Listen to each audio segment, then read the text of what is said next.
Hey guys, I hope you're doing great. So today I am going to show you how to convert JSON files to CSV files by using my tool. I have developed this tool for this purpose. So when you get this zip file from me, extract it first into a simple folder and after that just run this exe file.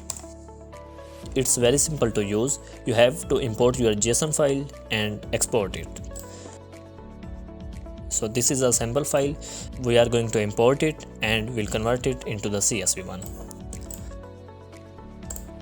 Import this file into our bot and it is showing imported successfully, and export it to your desired location, for example my desktop.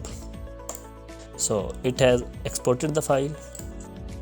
Open this file and it has converted JSON data into CSV data. Okay. So if you guys want to get this tool, you can easily download it from the description, and if you have any other questions you can ask. The contact details are also provided in the description. That's all. Thanks for your time watching this video. Hope to see you in another video. Take care. Bye bye.